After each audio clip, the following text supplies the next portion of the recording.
The Free Thinker Show. Ignite your mind, challenge the norm. All right, so today we are diving into something I think a lot of our listeners are really going to vibe with, leveling up your critical thinking game. Mhm. And based on what you sent over, this YouTube transcript from Grow to the Top's audiobook on critical thinking mastery, sounds like we are in for a seriously insightful journey. Yeah, this is really timely. Yeah. Employers everywhere are like begging for stronger critical thinkers. Really putting a premium on this whole skill set, huh? Absolutely. It's not just about passing a test anymore. Right. It's about navigating this increasingly complex world we live in. Mm-hmm. And this source material really drives those points home. Okay, so clearly a valuable skill, but I think a lot of people, myself included maybe, have this preconceived notion that being a critical thinker means you're just negative all the time. Like Yeah. you're always picking apart arguments, being hypercritical. It's a common misconception for sure, but the source material actually addresses it right away. Critical thinking isn't about being negative or a know-it-all. It's about becoming more discerning as a thinker. Someone who carefully examines information and spots those sneaky errors in reasoning we often fall for. So like those errors in reasoning are those, what they're calling logical fallacies in this. Exactly. Okay. And once you start recognizing these, you will be amazed at how often they pop up. Like what? Give me an example, I'm curious. Okay, so imagine someone saying, if we allow same-sex marriage, what's next? People marrying animals. Right. That's the slippery slope fallacy. Okay. Assuming that one event will inevitably lead to a series of increasingly absurd outcomes, without any real logical connection. Wow, I've heard that argument before, and it always kind of rubbed me the wrong way, but I could never put my finger on why. Yeah, classic logical fallacy, and the source material highlights a bunch of others too. And this is where that aha moment often kicks in for people. Right. They start recognizing these fallacies in Right. everyday conversations, debates, even news articles. It's like seeing the Matrix. So how do we even start, developing this critical thinking muscle? Do we need to enroll in a philosophy course? That's a great question. And the source material actually takes kind of an interesting turn inward here. They talk about our minds as this vast, unexplored territory, Oh, okay. emphasizing the importance of self-awareness as the foundation for critical thinking. I love that analogy. Our minds as this uncharted landscape. Right. Right. And just like you wouldn't explore a new continent without a map and compass, Right. you need the right tools to navigate the terrain of your own mind. So the source material touches on practices like mindfulness and reflective journaling Okay. to help uncover those hidden thought patterns and biases. We all have them lurking beneath the surface. Okay. So it's not just about analyzing external information. It's also about understanding our own internal biases. Exactly. Got it. And this is where things get really interesting because the source material dives into the world of cognitive biases. These mental shortcuts our brains take that, while often useful, can lead us to distorted or irrational conclusions if we're not careful. So even if we're trying to be objective, these biases can sneak in and mess with our thinking. Yeah, precisely. The source material uses this great analogy. It's like playing chess, but half the pieces on your side are invisible. Oh, okay. Those invisible pieces are your biases, influencing your moves without you even realizing it. Okay, now that is an image that's going to stick with me. Invisible pieces on the chessboard of my mind. Right. That's both fascinating and a little unsettling. Can you give me an example of one of these cognitive biases so I know what to look out for? Absolutely. Let's take confirmation bias. Imagine you're convinced this certain diet is like the absolute best. Mhm. You find an article praising this diet, and you're immediately sharing it with everyone you know. And you're totally ignoring all the articles that say maybe it's not so great. Exactly. You're looking for the stuff that confirms what you already believe. You're filtering out the stuff that challenges it. That's confirmation bias. Okay, yeah. That is definitely something I've been guilty of before. What other sneaky biases do we need to watch out for? Well, the source material gets into a bunch more, but here's one that might surprise you. The anchoring effect. Ever notice how that first price you see for something, like a car, really sticks in your head? Oh, yeah. Tell me about it. My partner and I were just car shopping, and that first number the salesperson threw out there, it totally messed with our heads, even though it was way above what we could afford. There you go. That's the anchoring effect. That initial price, it's like an anchor.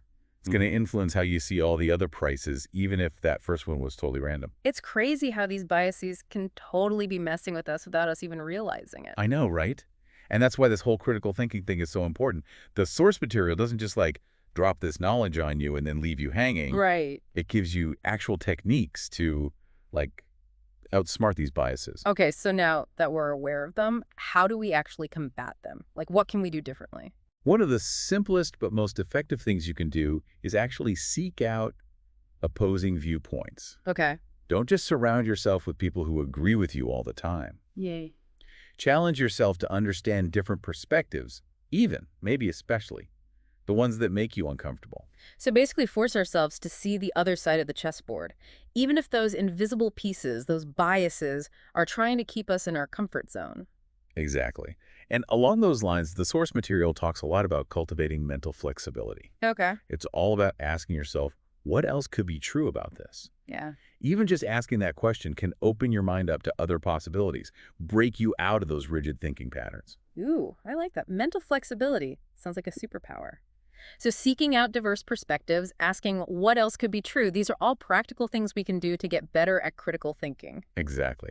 And the source material goes on to highlight just how crucial these skills are for effective problem solving, Right. which, is essential for, well, pretty much every aspect of life. Yeah, totally. Speaking of problem solving, I'm curious to hear what the source material has to say about that. Do they offer any, techniques or strategies? They do. There's a really comprehensive problem-solving process laid out, Okay. but I think for our listeners today, 2 points really stand out. Hit me with them. The first is all about the power of reframing. Sometimes the way we're thinking about a problem is actually what's stopping us from seeing the solution. Okay, now I'm really intrigued. Can you give me an example of that? Sure. Let's say you're swamped at work. Right. You're constantly thinking, how am I going to get all this done? Oh, I know that feeling way too well. Right. But that way of thinking, it focuses on how huge the workload is, which can feel pretty overwhelming. For sure. What if you reframe it, though? Instead of, how do I get all of this done? Try, how can I make this workload more manageable? Or what can I delegate or just completely get rid of? That's such a small shift, but I can see how it would make a huge difference. Like, you're not just stuck feeling overwhelmed by the to-do list, you're focused on finding solutions. Exactly. And that brings us to the second big takeaway about problem solving. The source material really stresses the importance of actually embracing those times when you're feeling stuck. You mean like those times you're staring at a blank page or you've hit a wall and the solution just feels a million miles away? Exactly. The source material reminds us that feeling is totally normal. It's not a sign of failure. It's actually often like a necessary step toward the breakthrough. You know, that's actually really reassuring to hear, because so often when I'm struggling to solve a problem, that's when the self-doubt creeps in. I start to question everything. It's so common. Yeah. But this source material, it encourages us to reframe how we think about being stuck. Instead of seeing it as a setback, try seeing it as a chance to reflect and as a sign that your brain is actually doing important work behind the scenes. So give ourselves permission to just sit with the unknown for a minute. Trust the process. Exactly. Now, switching gears a bit here, the source material also digs into ways to deal with information overload. Oh, tell me about it. It's like we're drowning in information these days. Social media, news articles, podcasts, it never stops. What do they suggest? Well, they offer some really practical tips on how to analyze information. Evaluating your sources, looking for those logical fallacies we talked about, all super valuable stuff. But what I thought was really interesting was how much they emphasize the importance of engaging with diverse perspectives to help deal with information overload. That makes sense. Huh. If we're only ever hearing from sources we already agree with, we're not getting the full picture. Exactly. And this is where they bring up this concept called steel manning. Steel manning. Okay, now that one's new to me. What is that? Steel manning. Okay, now that one's new to me. What is that? So it's basically the opposite of attacking a straw man. You know, when you oversimplify someone's argument just to make it easier to tear down. Right, right. With steel manning, you do the opposite. You actually try to build the strongest possible version of their argument, even if you totally disagree with it. Wow, that's like next level empathy right there. To try and see the other person's view in the best possible light. That takes effort. It really does. But the source material suggests that doing this steel manning, it can be so valuable for developing those critical thinking skills Okay, I'm listening. because it forces you to confront your own biases. Yeah. You have to identify weaknesses in your own thinking. Yeah. And really, truly engage with those opposing viewpoints. So it's less about winning the argument and more about really understanding it and maybe even learning something from it. Exactly. And honestly, I think that's what this whole source material is really getting at. Critical thinking isn't about being right all the time. Right. It's about being more open-minded, more discerning, and in the end, becoming a wiser human being. And honestly, who couldn't use a little more wisdom in their life, right? Right. There's an ongoing process for sure.